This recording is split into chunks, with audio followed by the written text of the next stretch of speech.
नमस्कार, आप सभी का स्वागत है आप सभी के अपने चैनल जय गुरुदेव उत्तराखंड पर। आशा करते हैं कि आप और आपके परिजन सभी स्वस्थ होंगे। इसी कामना के साथ आइए प्रारंभ करते हैं आज का ये दिव्य अध्याय। क्या कभी ऐसा हुआ है कि आपने घड़ी देखी और समय था 11:11। पहले आपने इसे संयोग समझा, परंतु अगले दिन फिर वही समय, फिर वही घड़ी, फिर वही किसी वाहन के नंबर पर, फिर किसी रसीद पर, फिर किसी मोबाइल नंबर पर वही चीजें, वही संख्या और वही समय आपको बार बार दिखाई दे रहा हो। और फिर आपके मन में एक प्रश्न उठा हो, क्या ये केवल संयोग है या मेरे साथ कोई अदृश्य शक्ति मुझे कुछ बताने का प्रयास कर रही है। आज की जो ये जानकारी है, आज का जो एक क्रमांक है, आपका ध्यान इसलिए भी आकर्षित करने में कामयाब रहेगा क्योंकि आज आपके हृदय में इस प्रश्न के उत्तर को जानने की मंशा होगी। किंतु पहले एक बात स्मरण रखिए, बाबा नीम करौरी महाराज कभी भी किसी प्रकार से किसी अंधविश्वास को नहीं सिखाते थे। वो हमेशा कहते थे कि भगवान को प्रेम से पुकारोगे तो वहीं सबसे बड़े चमत्कार को भी पाओगे। इसीलिए इस कथा को किसी भविष्यवाणी के रूप में नहीं बल्कि एक आध्यात्मिक चिंतन के रूप में सुनना परम अनिवार्य है। तो आइए बिना किसी समय व्यर्थ किए हुए आइए प्रारंभ करते हैं आज का ये दिव्य अध्याय। सनातन परंपरा में कहा गया है कि जब साधक का अंतःकरण जागृत होने लगता है तब प्रकृति अनेक संकेतों द्वारा उसके मन को भीतर की ओर मोड़ने लगती है। संकेत कभी स्वप्नों के रूप में आते हैं, कभी किसी संत की वाणी के रूप में आते हैं, कभी किसी भजन की पंक्ति में आते हैं और कभी कभी किसी संख्या के बार बार दिखाई देने से भी मन बहुत ज्यादा व्याकुल हो जाता है। क्या वास्तव में 11:11 कोई दिव्य संकेत हो सकता है? इसका निश्चित उत्तर कोई मनुष्य नहीं दे सकता, परंतु इतना अवश्य है कि यदि कोई दृश्य बार बार आपका ध्यान आकर्षित कर रहा है तो वो आपके भीतर एक प्रश्न जगाने का माध्यम बन सकता है। मैं कहाँ जा रहा हूँ? मेरा जीवन किस दिशा में बढ़ रहा है? और यही प्रश्न साधना का प्रथम चरण है। कहा जाता है कि एक भक्त प्रतिदिन बाबा के दर्शन करने जाया करता था। वो हर समय किसी चमत्कार की प्रतीक्षा करता था। एक दिन उसने बाबा जी से पूछा कि बाबा, मुझे कोई संकेत दीजिए कि आप मेरे साथ हैं। बाबा जी मुस्कुराए और बोले, संकेत बाहर मत खोज, पहले अपने भीतर देख। भक्त समझ नहीं पाया।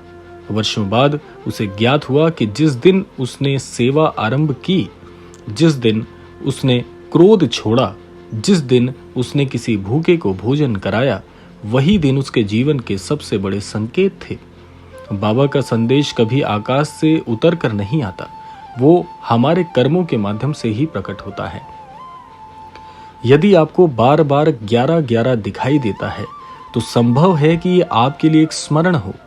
रुकिए, एक क्षण के लिए आंखें बंद कीजिए, ईश्वर का नाम लीजिए, अपने जीवन की दिशा पर विचार करिए।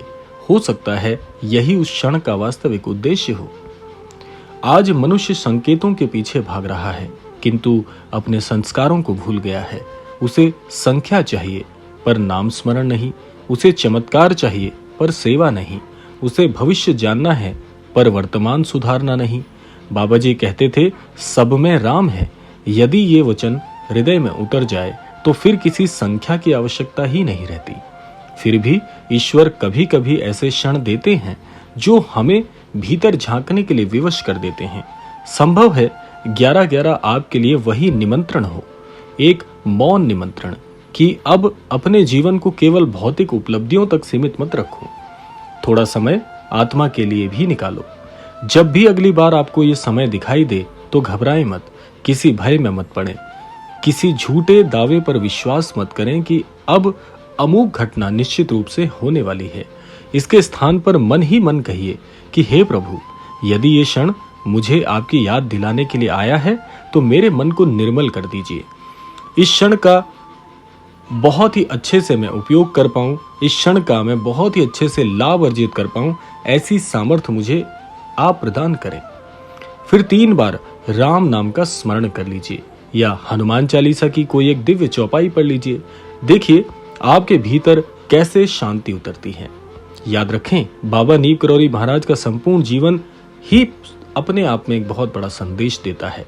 प्रेम, जहां प्रेम है वहीं भगवान है, जहां सेवा है वहीं कृपा है, जहां करुणा है वहीं चमत्कार है। यदि 11-11 देखकर आपके भीतर प्रेम बढ़ता है, क्षमा बढ़ती है, भक्ति बढ़ती है, तो समझिए उस क्षण ने अपना काम कर दिया। किंतु यदि उस समय आपको भय का, लालच का या भ्रम का आभास हो, तो वो आध्यात्मिकता नहीं, मन की कल्पना बन जाती है। इसीलिए प्रिय भक्तों, आज संसार संकेतों से अधिक शोर से भरा हुआ है। मोबाइल की स्क्रीन, समाचार, सोशल मीडिया, इन सब के बीच ईश्वर की सबसे मधुर वाणी सुनाई नहीं देती। वो वाणी कहती है कि मौन हो जाओ, क्योंकि मौन में ही आत्मा बोलती है, और जहां आत्मा बोलती है वहीं भगवान की यानी बाबा जी की कृपा का अनुभव होता है। हो सकता है आज ये वीडियो भी किसी संयोग से आपके सामने आया हो सकता है ये केवल आपको एक बात याद दिलाने के लिए आया हो कि अपने जीवन में प्रतिदिन कुछ क्षण ईश्वर के लिए सुरक्षित रखें। प्रत्येक दिन एक सेवा का कार्य संभालें, प्रत्येक दिन एक पीड़ित के आंसू पोंछिए, प्रत्येक दिन एक भूखे को भोजन कराइए, और प्रत्येक दिन एक निराश व्यक्ति को हृदय से आशा दीजिए। यही बाबा की सच्ची पूजा है।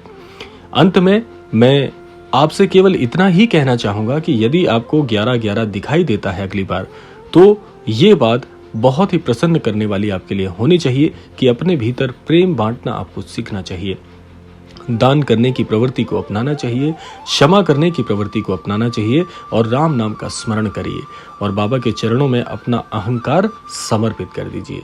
यही सबसे बड़ा शुभ संकेत आपके लिए हो सकता है, क्योंकि जब मनुष्य स्वयं बदलने लगता है तभी उसके जीवन में ईश्वर का वास्तविक चमत्कार प्रारंभ होता है। तो प्रेम से बोलिए जय नीम करौरी बाबा की।